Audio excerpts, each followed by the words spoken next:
Session 3. Other diagnostic and therapeutic procedures, liver IR interface, what a hepatologist or a gastroenterologist should know.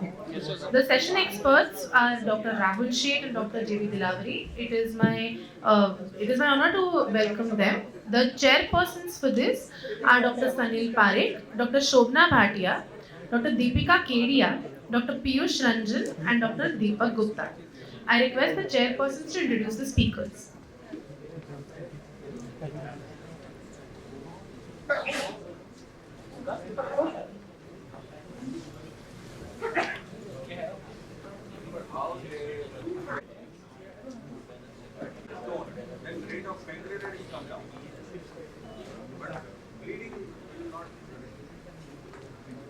Hi, so this is an interesting thing which I spoke to Akash, and he said that this is more like how we do the BRTO, but I'm not sure how interested an hepatologist or a gastroenterologist will be how we do it technically.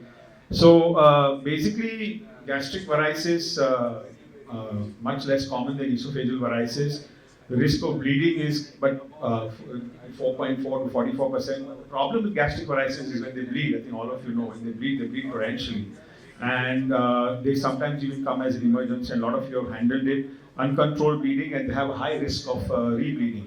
So it is a complicated anatomy. There can be various efferent and afferent pathways, and we all know Saren's classification, which is one of the most commonly used ones. Won't go too much in theoretical about that. This is more a practical thing. Primary prophylaxis, IR has no still proven role in it, although there is a debate, and I think the first build there was a debate of BRTO versus US guided coiling, and it was an interesting one. But I still don't think that we are there as a primary prophylaxis for gastric varices. But we are there when the patients cannot be controlled with endoscopic uses, and we have done few cases where in emergency, even doing the scopy, they could not control the gastric varices, and we've gone in and done sort of an emergency BRTO, which is there. So BRTO started off in the Asian countries more earlier. The thing was with BRTO, it was not very popular because it was a prolonged procedure. So when you did it technically, you had to use a balloon, you had to go into the shunt, and then you had to sort of, the theoretical way was we're giving sclerosant over a few hours or sometimes even overnight. And practically it turned out to be a very cumbersome procedure. And especially in the private setup, it turned out to be something which could not be done very well. What we do now in BRTO is obviously skills have improved and technology has become much better. Once we identify the gastrorenal shunt on the CT scan, we can go in, we do equal to the balloon, but at least I personally never use sclerosant agent. We're basically using glue in majority of all our patients. And if there are big varices, we can even additionally put in coils into them and use glue and close it very well. Then it modified, and everybody loves to use more names than BRTO, then more acronyms came, CARTO, and then PARTO, and then CATO, and PATO. All these lovely words keep on coming in, but practically you just want to include the gastric varices, and that's what we need to do. So you can include it with any sort of form you want. If you're comfortable with coils, use a coil. If you're comfortable with plugs, use a plug. But you need to close the varices which are there. Because these have various afferent and efferent channels, like you can see, you can have a single afferent gastric vein which is there, and that's fed by a large shunt here. These may look very easy to do theoretically, but practically the angles for us make it difficult to enter, take a sheath inside. And if you want to use PATO in these big shunts which are there, we have to use very big plugs which are there. So sometimes we use coils which can be used if the sheath cannot enter. So this is what we are using is multiple afferent gastric veins which are there. And what we do is, as you can see, this is a sheath which goes in, and then if you have these multiple afferent gastric veins and they are contiguous, and then you can use glue and you can close it. So this is what a single shunt will look like. This is one of, I would say, the simplest ones for us to use, where you can close it with even a plug and few coils, and you can occlude the shunt very well. It's when the collateral veins come, the inferior phrenic vein comes, things become a little more technically difficult, and we need to coil those, and then at least I use glue, and if you're comfortable to use Cetrol, you can use even Cetrol and close these shunts which are there. So how we do it? So this is the session is based on how I do the procedure. So majority of my accesses are from the femoral access. Once we assess the anatomy, if we feel that the jugular vein can be used, then we can also sometimes go with the jugular vein. If you're doing a parto and it's a large shunt, then we need to take a bigger sheath, or sometimes you can even go in from the contralateral femoral axis and go inside and do it. Now we have every specialized balloon which is there. We have the occlusion balloon which comes from Boston. If the size is too small, then we can even use a normal balloon, which I'll show you, which I've used, which gives a superb occlusion which we can. We have the glue, which is Histacryl. I think everybody knows here what is glue. Cetrol, I don't use that much. Still, I'm more comfortable with glue, but it's a personal choice which is there. And we have excellent coils which have come in the last, I would say, 1 year with us. We've got coils going up to 30 millimeters, 25 millimeters diameter, which go through a microcatheter.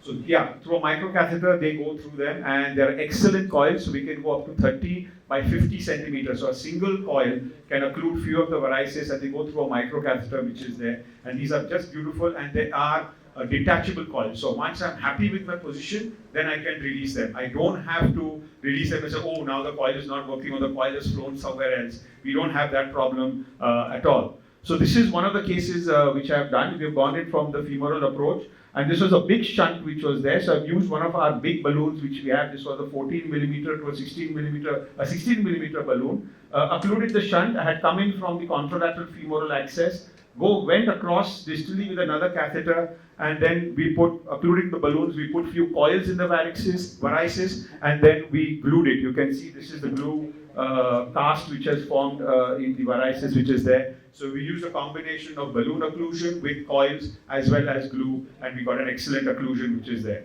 Another case where I tried to come in from the jugular approach but could not access the shunt very well, and here what we have done is we've gone in from the femoral, gone across, use these detachable coils which I'm talking. So these all are detachable coils, 014 going up to nearly 24 millimeters to 28 millimeters in diameter. And this is a cast which we have formed with the glue, as well as injecting a little Cetrol in this also with the contrast. And after occlusion, you can see this is firmly sat inside, and all the varices have been successfully occluded. Just a schematic diagram I borrowed from one of the articles. This is exactly what a plug would look like. These are vascular plugs. They come in various sizes. We can go now, we have ASD occlusion devices. So I'm sort of fortunate we work in a cath lab scenario. We share the lab with the cardiologists. So we borrow a lot of their equipment also, of these plugs which the cardiologists use for the pediatric cardiologists use for closing their pediatric shunts. So we have devices which go up even to 30 mm, the ASD closure device, which they use for the atrial septal defects. We use them and borrow them for even our procedures. The reason being is because whenever you're closing a shunt, or when you're using a plug, it has to be close to 30 to 40% more than the actual size of the shunt. So sometimes we get shunts which are close to 12 or 14 mm, and then we need a plug or a closure device up to 20, 22 mm. All of them can go through 8 French to a 9 French sheath maximum. Majority of them go through a 7 French sheath which we use, where we can put in the plug.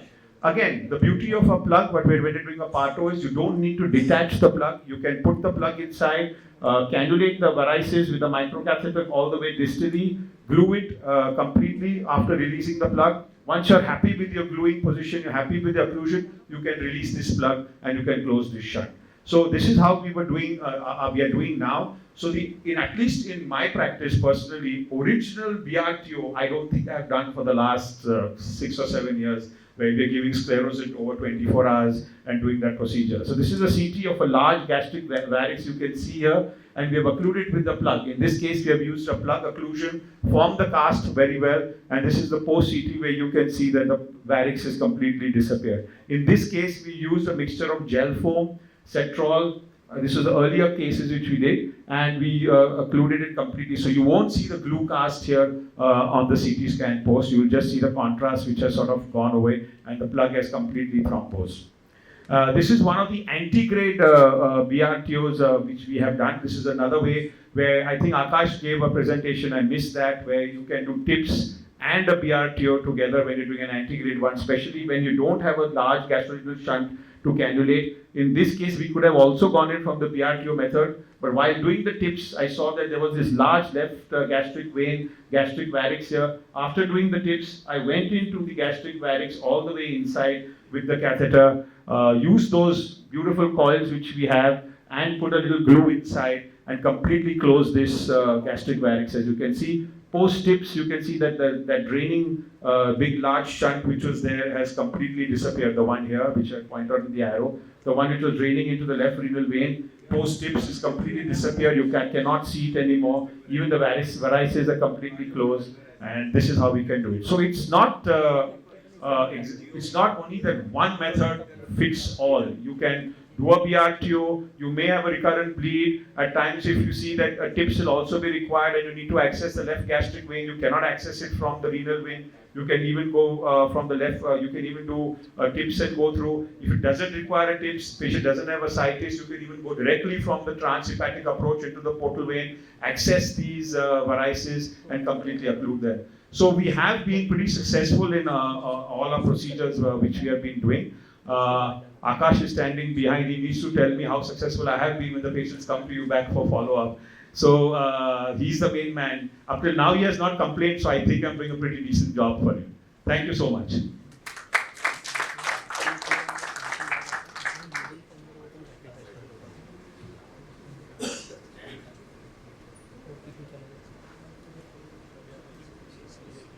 Who is going to be Virginia, and she already spoken in the hall, and she's from Spain, a hepatologist of eminence. So Virginia. Well, good afternoon and thank you for the invitation. It's not very stimulating to speak about HPPG after knowing that none of you will use HPPG in your clinical practice. So I hope that at least I challenge that because I think that it's something really useful when you have it available and it's minimally invasive, and I still don't know why a pathologist didn't take over and doing this procedure in our small interventional radiology rooms that we have in every gastroenterology department. So I'm not going to explain what is portal hypertension here, but it's important to remember that when we speak about cutoffs in HPPG, we are referring to cirrhosis, because HPPG really measure the pressure at the sinusoidal level, and the thresholds that we usually use are described in the intrahepatic sinusoidal portal hypertension. It doesn't mean that cannot be useful to diagnose prehepatic or post-hepatic, at least to make the diagnosis, the differential diagnosis with cirrhosis. So we know that it's useful since many, many years, and this is the initial report in 1951. When it was described, and looking at other specialties, Taylor and Mayers were like looking at the pulmonologist and thought, well, what they do wedging the capillary veins in the lung, we can do that in the liver, and this is how HPPG, or the wedged hepatic pressure, was initially described. The most important thing, and I think that this is the problem why HPPG didn't make it through, is because that any other techniques has like small requirements of quality. So if we do not take the time and we do not do all the quality checks that it takes, then it's better not doing it. And I think we have been so used of having non-reliable HPPG measurements that we have abandoned using it, because if we are like doing that, the patient is sedated, we do not take care about the technique, then the information is not reliable. And this is, I really like this editorial from Roberto Grothman saying that, well, a huge number of studies, even in the setting of randomized clinical trial, couldn't be were uninterpretable because they were not well performed. So this is something important, and I will go through the parameters that we should take into account. And again, remember that we are measuring indirectly portal vein pressure. We can do that by several routes. We can do HVPG through the jugular vein, antecubital vein, or the femoral vein. We prefer, I have been doing the three of them. Most of the time I prefer the jugular one, especially if you want to catheterize, do hard catheterization in the same procedure, and also having a transjugular liver biopsy in the same moment. So how does it work? So we put a balloon catheter in the hepatic vein, we inflate the balloon, and by inflating the balloon we occluded the vein. In a normal situation, the sinusoids are connected, so this pressure will dissipate and we will have low values. What happened in cirrhosis is that due to all the architectural changes, then this pressure is not dissipated, and what we are measuring is the territory that is ahead, and this is the portal vein. So the wedge hepatic vein pressure equals the portal vein pressure in cirrhosis. And we have many data. I didn't bring the data that we have supporting its role for making the diagnosis. So having or not having portal hypertension is based on a cutoff. Having or not clinically significant portal hypertension, the real definition is an HVPG equal or more than 10 millimeters of mercury, and this is what is associated with the risk of decompensation. And more importantly, we can evaluate the response of a treatment when monitoring the decrease in portal pressure after therapy. So it has a lot of clinical utilities.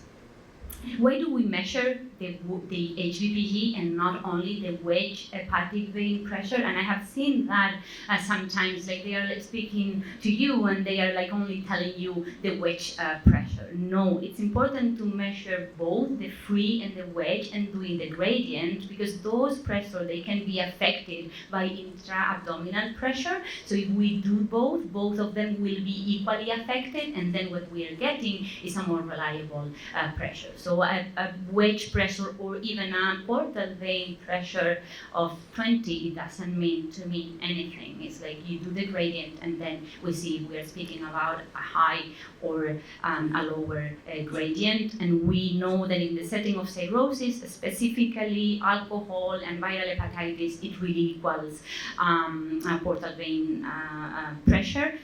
Some differences with the NASH population, but that can be underestimated. Straight catheter or balloon catheter. So you see in the image the level of occlusion that I can get with a balloon catheter or with a straight catheter, going with a catheter at the end of the vein. And this is why it's more reliable doing a balloon catheter where I can include a big parenchyma, and this has been also reported, and so that is more accurate if we do the pressure measurement with a balloon catheter.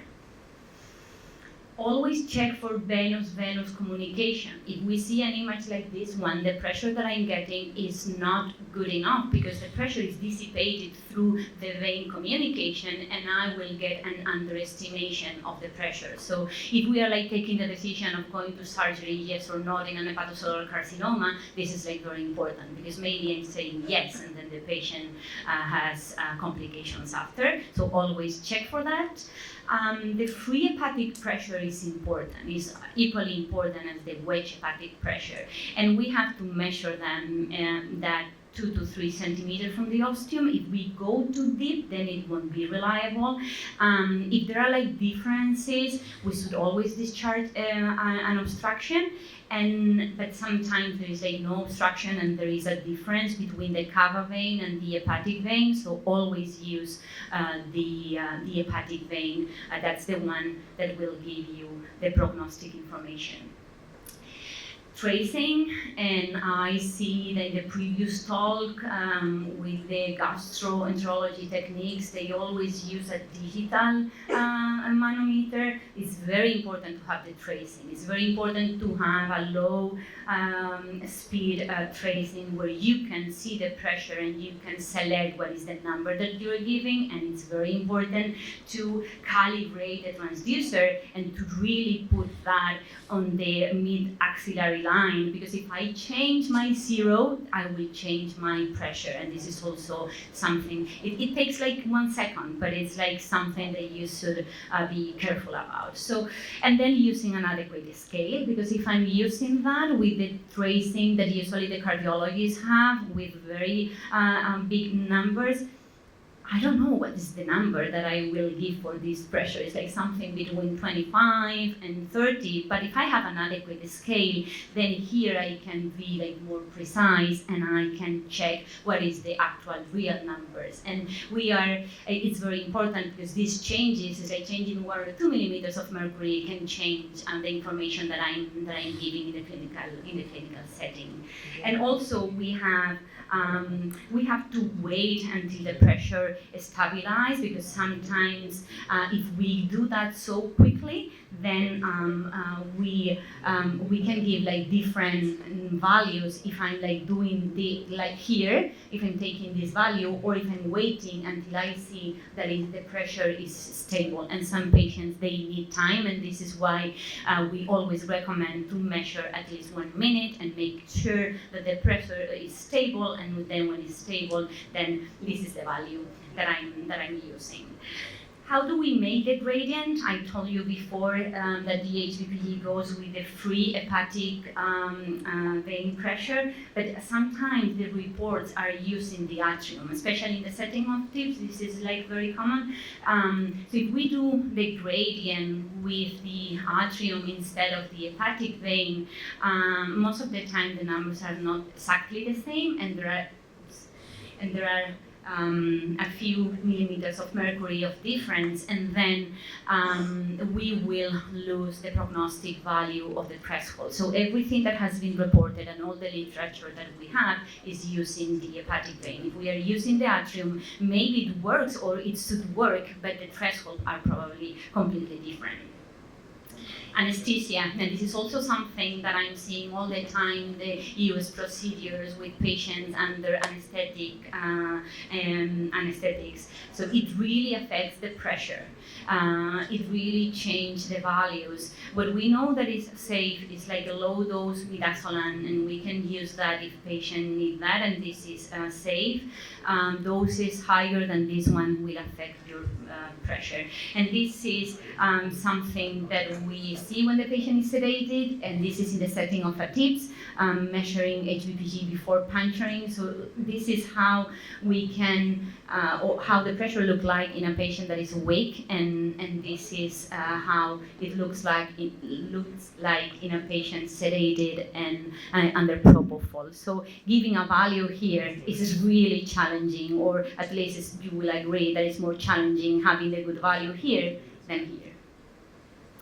And it's very safe, and it's something like very, very safe. Of course, there are like complications, and you can find some complications in the literature report, but it's something that is minimally invasive. If we do the puncture guided by ultrasound, then the risk of complications is very, very low. So I think that is an old technique that is very useful, that didn't make it through, but it doesn't mean that we should replace with other modern techniques, in my opinion, more invasive and not as well protocolized as HBPG. So I'm happy to take any question. Thank you.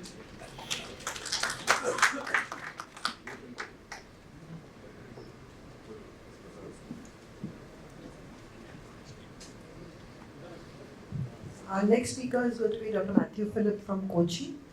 There's a little change in order of speakers. Dr. Matthew, please. This is it, no? So this is actually what he has given me. I just give an introduction why this communication is important, and science, what are the procedures, what are the science-based evidence. Communication, art of that is the communication and the teamwork and what is more, that is something beyond that. Why this communication is important between the IR and hepatologist or gastroenterologist? There is an overview of there is actually a growing role of IR persons in hepatology. There is no doubt regarding that. And this collaboration, how effectively to improve the patient outcomes. And there should be a common language and an aim for the whole team. It's a patient-centered one, and we want the patient to arrive. So everything should be revolving around that. And there are certain challenges in communication between the IR and hepatologist. There are situations where hepatology and IR communicates more frequently. One is in a crisis. The hepatologist will start talking to the IR person more frequently at that time. And role in electric cases. and sometimes, he is a person of resource person. When no options are around, we have made a communication and nothing can be done. So we call, please come, please come. And then all options fail or nothing is possible. We always call IR persons. And one thing which is not done in India is that a common platform we should explore where research can be done. I think it's very important that. And the science of IR and hepatology communication should revolve around three things. One is evidence-based hepatology and IR synergy, the procedures you do. And to know what are the key IR procedures in hepatology possible. And also a scientific basis of decision making. And scientific basis of decision making depends on certain things. When to refer to an IR, what's the timing, and what is the patient selection. And the hepatologist should know what is the contraindications. And role of imaging in hepatology decision making. What is the index imaging and also the follow-up imaging. You have done a portal vein thrombolysis, you have done a superior mesenteric vein thrombolysis, or you have done some other procedure. And what investigation need to be done? There should be a common, because many times the patient is in your ICU and we need to communicate with the word. And of course, when you have got a complex case, you need a different team. Especially when you have got a liver transplant patient who has got a complication, or a patient with a HCC where you do a multidisciplinary, and also in portal venous thrombolysis or therapy where you require a hematologist as well. So the hepatology IR procedures revolve around parenchymal, biliary, and vascular. And these are so many, and I have put dashes in the below because still evolving into many others. I'm not reading it up. So now, the endoscopists also peep into so-called interventional procedures. So there is a competitive, or rather it's a complementary, endohepatology getting complemented by interventional. Let us take one example, liver biopsy. We know that liver biopsy is done for focal evaluations or a parenchymal evaluation. Focal evaluations almost, it is interventional radiology or radiology. And percutaneous biopsy is almost getting shifted from GE to the interventional radiologist, at least in my department. When I was a DM student, I done so many liver biopsies. But in my department, none of my DNB students are trained. In fact, we send them to radiologists to get trained in intervention in liver biopsy. And TJLP, which I was doing initially, when the interventional radiologist came into my department, it is being done to that. But we should know the genuine implications for that. It is actually just I think it's our contraindications for percutaneous biopsy, or when you require a PPG, a port operation, gradient disease. The new kid in the block is the US liver biopsy. Should we jump on that or not? And this is one of my cases. I'm doing it selectively, not regularly, but I have done more than 50 until now. And we can see it is very easy to do.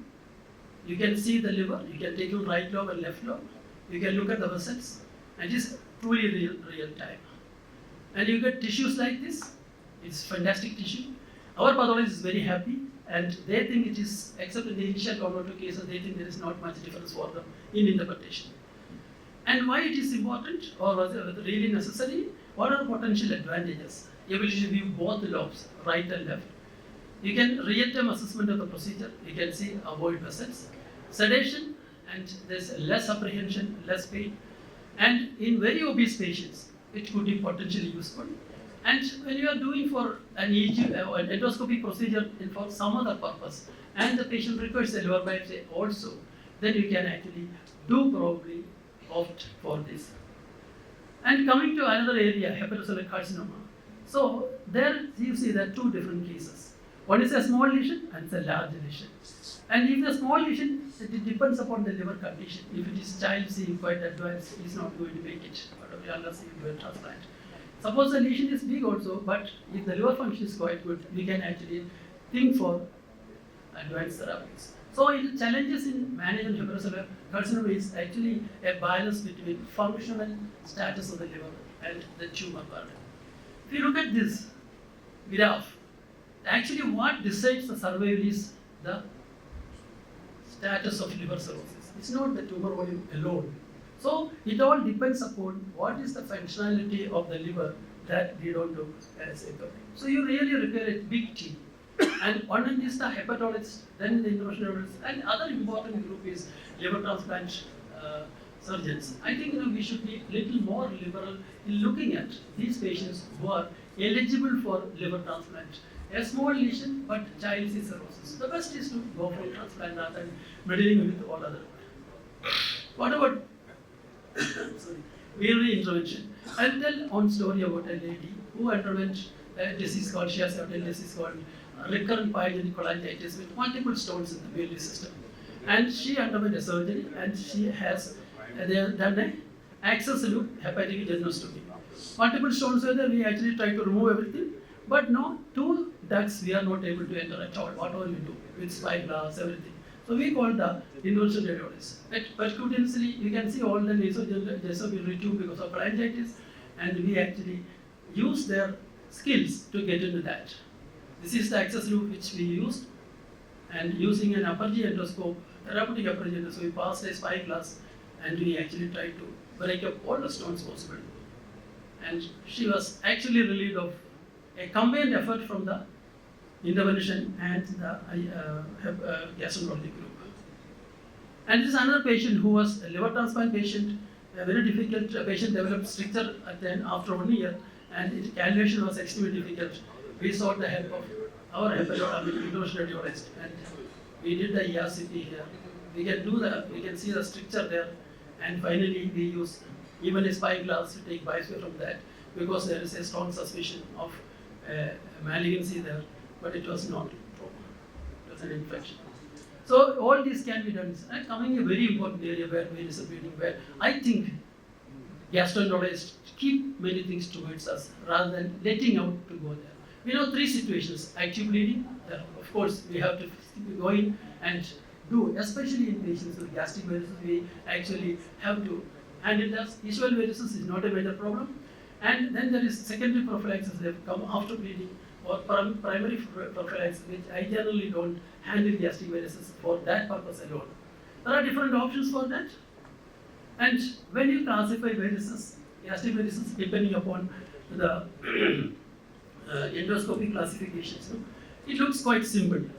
I agree that for all GV1, we actually treat them as esophageal varices, but GOV2 and IGV, it requires vertical spanning. Just a glue or coil is nothing. We have got everything now. See, this is a case.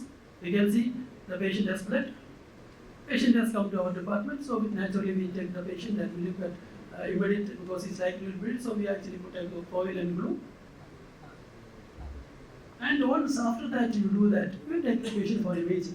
You see the imaging. What we are doing and what is outside, it's a huge difference. Outside the mucosa, there are so many things. You can see what are the veins seen here. And we are not going to tackling any of that. So we know that the endoscopy classification is entirely different from what is radiology classification. We have SAT Caldwell, we have got KSU. All this shows that there is something beyond that. We should not stop at that level. And they have got many things. I agree that even in our center, BR2 is not commonly done. They are moved into other techniques, and because it is time consuming. And they have got a lot of techniques by which you can have a permanent solution for this. That's a very simple one. You look at, there's a lesser curve, there is an ulcer. Patient with esophageal varices. Naturally, what we do, this is actually the patient bled from the this one I can see. You can see this is the ulcer in the lesser curve varices. It's GOV1. Classically, we just try to handle with the esophageal varices therapy. But no, we decided to do an EUS, we can see that the whole thing is connected to a large bunch of connections there. It is not as easy as what we think. Many times we think, we just ban it and leave it. Or this is actually something more than that. And we have good algorithms. When there is actively bleeding, attack it, we block it. Then then take a CT scan, see what is happening, and involve the IR patients. This is a case of post-EVL bleeding. You can see that. Patient is a massive bleeding. Second time after EVL, we put a additional stent. And I think these patients should be, it's only a temporary procedure. Patient should be handed over to or discuss IR persons and think about doing next procedure. Tips, we know that emergency and elective, preemptive, I'm not a fan of it, but in certain cases. But whatever you do, auto system for tips, it is not putting a stent alone. That is something more than that. He has elegantly showed that cannulating with the Cobra catheter. Are you using a Cobra catheter to get to the left gastric vein? So use a Cobra catheter to get to the gastric vein and occlude that, and all the veins will disappear. Otherwise, what happens? Tips will go there and this flow will go there. So finally, the result will be there. I'm not going to details of this. You have to assess. You should know what is the assessment before tips, and also know about the indications and contraindications. And this is a very unfortunate patient who underwent colorectal surgery, total colectomy, later developed a gastric issue, a partial gastrectomy. He was having a permanent stoma. He came with a stomal varices and a bleed. So you can see the IR people are doing a fantastic job, not only tackling the stomal varices but also control and doing a permanent solution by putting a tips for this patient. Then what is the art on this? Art is communication strategies for better outcomes, team building for optimal management, and of course the most important is patient-centered approach. See, the language is very important. Building a common language is whatever we say, he should understand. Whatever he says, we should understand. And also the communication strategies, there should be very effective communication, especially in critical scenarios. We should know what is required and what type of imaging is required, what type of treatment is required, what type of pre-assessment is required. And sometimes even just some miscommunication can lead to real disasters and that. And discussion should be in a common platform. It should be a regular basis, not only for the emergency cases. I think we should be called in our department. And then another is team building. I agree that two important are hepatologist or gastrologist, and then is IR people. But surgeon has to come in, hematologist has to come in. Suppose you have got a portal vein thrombosis, or patient has superior mesenteric vein thrombosis, and you do a thrombotic profile, you find out the patient has got some hematological disease, or he has got some sort of protein deficiency which we don't know what is being there, and also critical care people. This is a story of a person who has 8 years. He has come to refer to our department for cholecystitis, and so initially we thought we'll send the patient directly to IR persons. He put a percutaneous catheter, but that is not going to solve his problem. He is unlikely to have cholecystectomy in the future. So we decided we will put a EOS called cholecystectomy. You can see that is going to solve his problem. And once it is done, trained, we dilated, went inside, removed all the stones, and he is fine. See, we are seeing inside the gallbladder. We can remove the stone from that. So IR hepatology and hepatology, they are not competitive, they are complementary. But gradually creeping in between these two. Almost my last slide. So beyond the science and art, what more? The future of hepatology IR collaboration is, we know that technology is developing in all the areas, not only in hepatology, not only in endoscopy, but also in IR. And it is actually training and multidisciplinary education is more important. And I found that I thought I am the last person leaving my department, 10 o'clock at night. But I asked, before leaving, I called my IR person, where are you? Sir, I am in the lab. 2 o'clock, my son is doing interventional radiology. Even 2 a.m. he is in the hospital. See, so I think there requires a work-life balance, especially for interventional radiologists. And research and publication, which we lack. Very common, very rarely we see a combined publication between the hepatologist and one. It is not helping each other, but it is working and walking together. So let's say my take home would be that you require optimal hepatology IR communication, which could ultimately enhance patient safety and treatment efficacy. The efficacy of IR interventions in varicose bleed are based on the anatomy of the portal immune system and the functional status of the liver. And similarly, in HCC also, team approach is essential for optimal outcomes.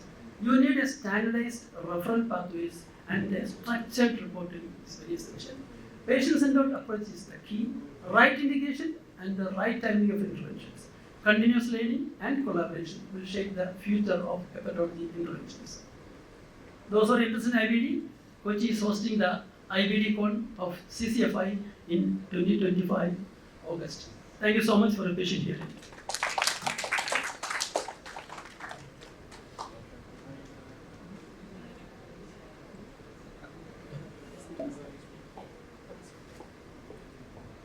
Last week, Dr. Dawal Thakkar.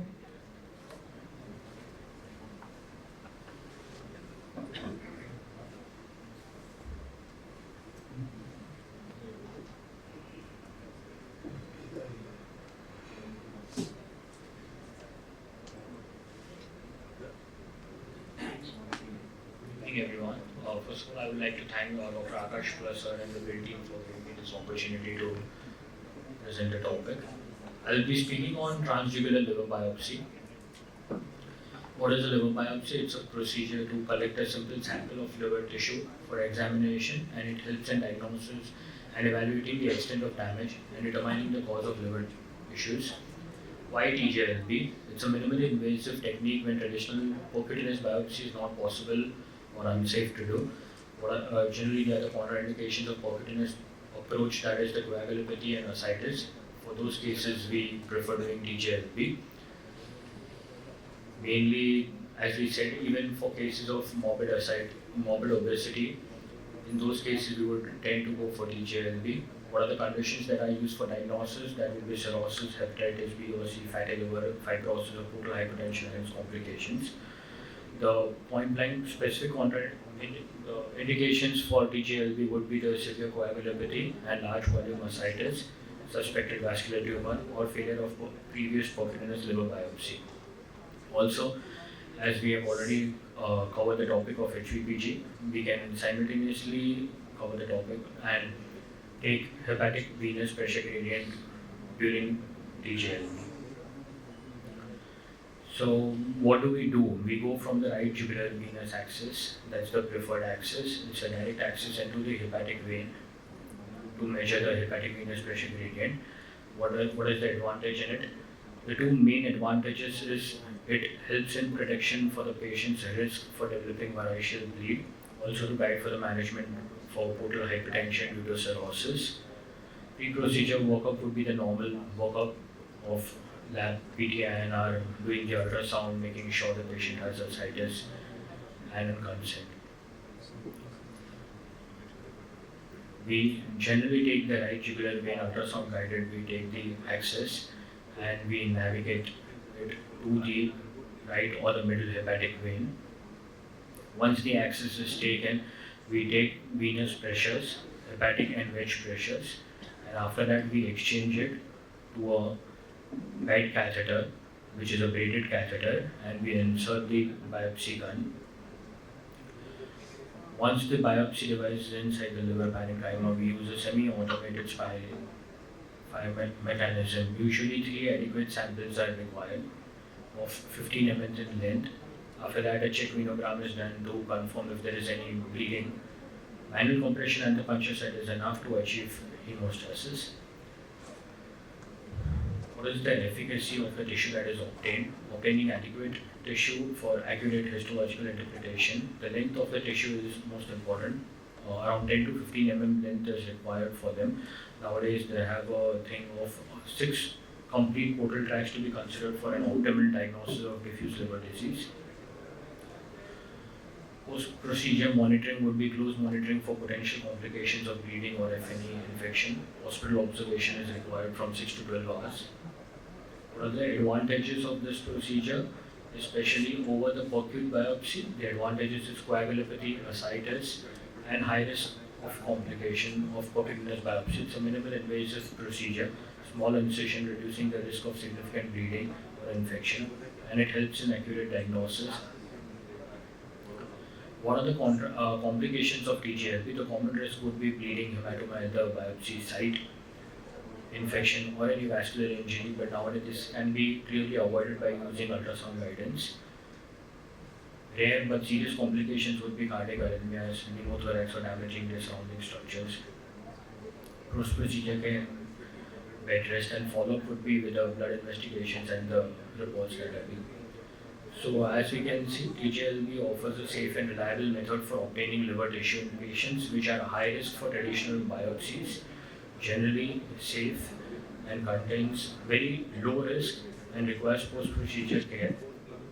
It's a critical tool in diagnosis and management of liver disease in patients who otherwise would be ineligible for percutaneous biopsy. This is one of the cases that I'll be discussing. It's a post-liver transplant case. We do take IVC grams also to look for any abnormality of the IVC. If there is any, we take the IVC pressures. As you can see here, this is the wedged venogram for wedged hepatic venous pressure. This is the right hepatic vein. This is how we take them. Even occlusion balloons can be used at times to take the wedged, but nowadays if we engage a catheter, we get a good wedged hepatic pressure. This is the free right hepatic vein pressure. We take the RHP pressures. Especially during this case, it was seen this is the post-TGLB venogram which is showing no bleed. They were suspecting any vascular abnormality, so RHP venogram was done which was showing there is no stenosis over there. Good anastomosis at this site. Even RA pressure was taken, these were the two cores obtained. This was another case, again, this is the hepatic venous pressure that is taken, this is the free pressure. Abnormality. This was the case 3. This was they were suspecting, and as we can see here, there was a tight stenosis at the origin of the RHP and even at the IVC.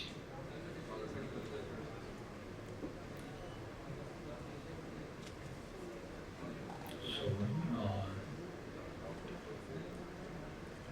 this is how we do liver biopsy, blood biopsy. Just showing pre-angiogram, we take the biopsy, postgram, and this we while the track. We have done one of the papers with Shukla sir and his team at KEM Hospital for percutaneous liver plug biopsies. Even this significantly reduces the bleeding risk.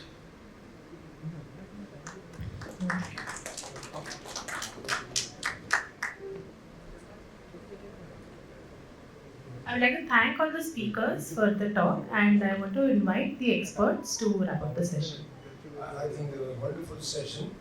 I think very important thing is what Matthew was saying, is that there has to be communication, good communication between interventional radiologist and the endosonographer. You know, a lot of endoscopists nowadays become expert in endosonography. So they have a big role too in liver biopsy and hepatic venous pressure gradient. And you also come in when there is a bleeding and you need a Barto or Carto or whatever that is. So there is a good marriage between the two of us, endosono and the interventional radiologist.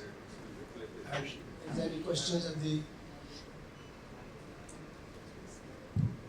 So my first question is to Dr. Virginia. So Virginia, I think you gave a very good talk on how to do the HVPG. So my question to you is, there are times when the HVPG might change. For example, during inflammation like a patient with alcoholic hepatitis. So in such a case, do you say let's wait for the edemas to subside, or would you do the HVPG nevertheless? So the thresholds are not the same, but it still has significant predictive value in alcohol hepatitis. So having an HBPG more than 20 millimeters of mercury is associated with high mortality. So even if this setting, even if the patient is not a cirrhotic patient, still has prognostic value. So yes, I would. So you would do it nevertheless? I would do nevertheless. But are there any other contraindications besides all the ones that everybody mentions about coagulation, which we won't discuss again, are there any other contraindications to doing an HPPG procedure? It could be anatomy when you do not have a favorable anatomy with in the neck in people after dialysis, but you can always use other routes. You can use the femoral route. So contraindication to HPPG, I don't think that we have any. Transdural liver biopsy, it's a different thing, but not HPPG. It's so that time you can do it. Thank you. So that means we can do it in anyone at any time. Any question to? No, coagulation, I said besides the others. A question to you again. So you told that you take free pressure by deflating the balloon and taking a free pressure of the little more proximal portion of the hepatic vein. Is it okay that you take from the IBC or right atrium? Is it going to be much different? It is different, and sometimes there is, usually you have at least 2 millimeters of mercury if you do that. So it's not, when I'm inflating the balloon, in the place where I'm doing the 3 wedge measurements, I have the free also as well. You know, it's like I'm inflating the balloon, deflating, recording, inflating again, and doing it 3 times. But the one that I use for the HPPG measurement is after like pulling out the catheter and close to the ostium. So this is the one.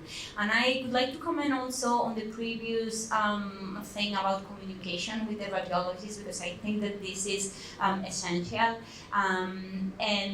But I think that it's very important to include them in the conversation in the non-emergency cases, because in those cases is where you learn more from them and they learn from you. I mean, in my case, we are like doing the 2 things. It's hepatologist doing the procedure, and I think that when you understand the patient as a whole, it gives you a lot of information that you can use when you are doing the procedure. So yeah, that's super important. One more question is that now for the HPPG measurement, you need all the setups, everything. Even for direct portal vein measurement, we need setups, right? But do you see, is there any advantage of it, or do you see it replacing HPPG measurement? Direct portal vein pressure using an endosome? So I think, or it was commented also before, that a lot of people is pushing for these techniques because the gastroenterologists or the pathologists can do them, and I think that this is not the good reason. So the good reason is like what is best for the patient, and if we are sure that this is the way we should proceed. What we do in cases of in non-cirrhotic portal hypertension, for instance, we really do direct portal pressure, but ultrasound-guided percutaneous portal pressure. That when we started doing that, or I had the idea that it was like something super invasive, but when you look at the literature from the 80s, they were like catheterizing the collaterals and arriving to the portal vein. And this is why it has all these associated risk or fear. Now with ultrasound guided, you can like go there and measure the pressure, and it's like something very quickly. We do that in our unit, and then we connect the transducer and we have the pressure. But there are like realistically only a small percentage of cases where you would need direct portal pressure measurement, because even if there are patients with non-cirrhotic portal hypertension, this is not very common, and it's something that you may use it, but it's not super frequent. But isn't the EUS guided puncture safer than a percutaneous puncture? I think it depends on the patient, right? If you are speaking about the non-cirrhotic portal hypertension a patient that you need to do that for the diagnosis, then and it's not complicated, whatever the route could be okay. If we are speaking about a patient with coagulopathy, infections, ascites, this is something that I like really fear, because the transdural route, when it's like very useful, is when you have all these cases coming from the ICU with ascites, with infections, and so on. But in a compensated patient, I think safety is not an issue. So, just a quick one, Dr. Vilavi. So, Virginia, just to add a last one. Many years ago, we used to do all our procedures in the interventional radiology department. So, all those who are here, we know that Dr. Mathur is here. And believe it or not, we used to do splenic punctures.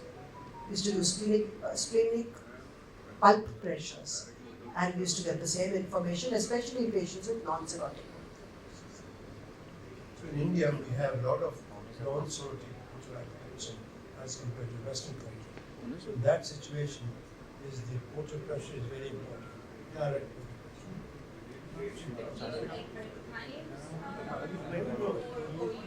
either endosono, earlier we used to do percutaneous and all that.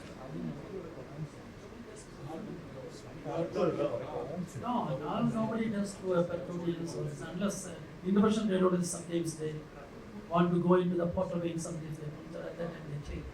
My concern about using EUS rated EPG is that the caliber of the needle is so small. Will really affect because here you are using a catheter which is around what's the size of catheter you use? 7 French, and here we are using how much? Very 25 kg. That is what we use. We are supposed to use for PPG. I don't do it because it's not available for me. But I don't know whether really that caliber affects the measurement. I think it's a reliable technique, and I really think, and I have been like doing that myself and comparing with HVPG. But the thing is that there are like some things are not taken into consideration, at least in the initial studies. And can we compare when you say in the ultrasound that the HVPG is 7 and I say 7 in the transjugular route, are we saying the same? Or when you say 7 is for me is 10? So, and I think that this is information that we are still needing, but it is a reliable technique.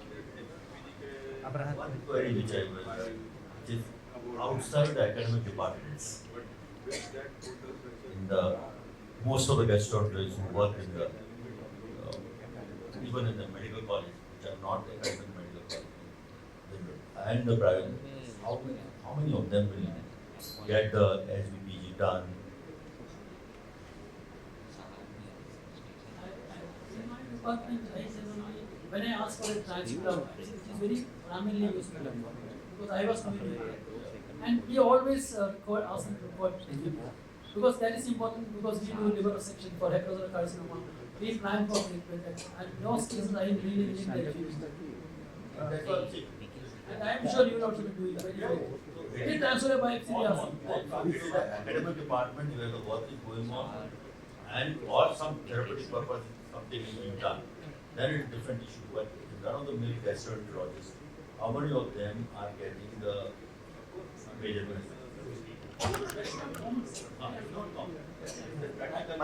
will see your acid, they will see the cirrhosis, they will see whether it is compensated or not. Very few centers in India go to this procedure. My question to Dr. Dhaval. Once you detect post-TJLP venogram showing some bleed, what is your next line of action?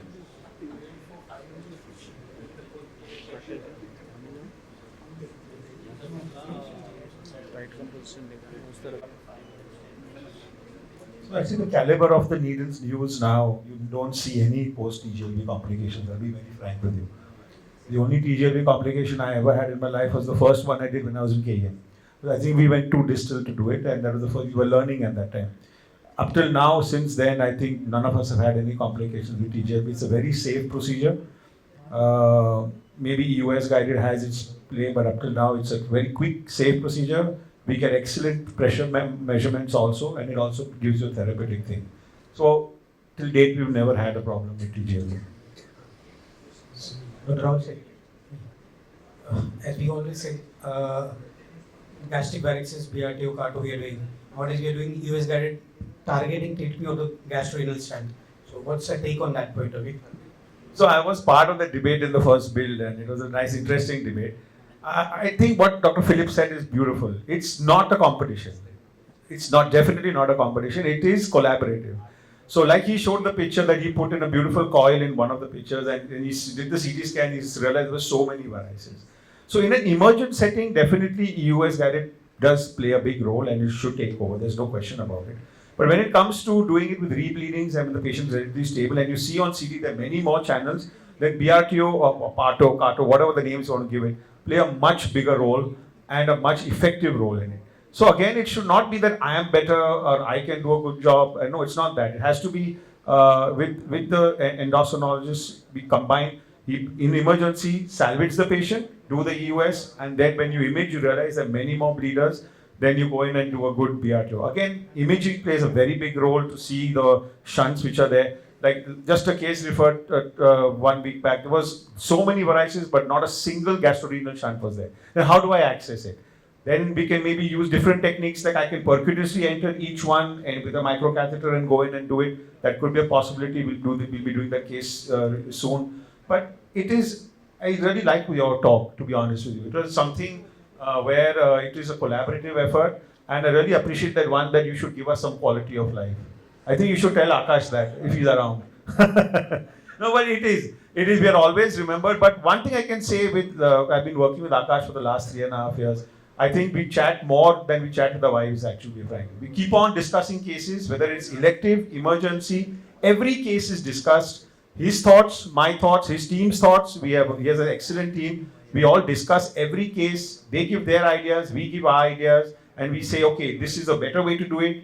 He may think RFA is a better way to ablate the lesion, but in this case, it may be more better to do a TACE. Sometimes we've done a TACE, we say, no, TARE may be working better. So it is a very collaborative effort, and I think we're following it very well, and I really appreciate your talk on that. It has to be collaborative. You cannot say that, Rahul, you go and do the embolization. I may see it may not be technically possible. Or it may be that this is a better way, or maybe the US guys can do a better job. Why don't we send it to them and do it in that way? So I think that's the way we are working, and it is really helping our results, and we're giving excellent results in our hospital at the moment.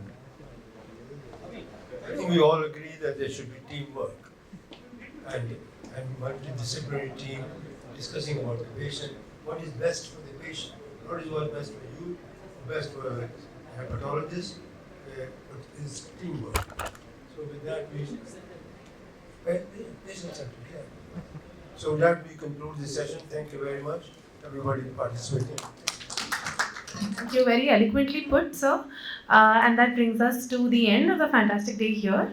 I would request you to join our next session, which is going to take place in the theatre hall at 6:30 p.m. Have a wonderful evening, everyone, and enjoy the rest of the conference. Thank you.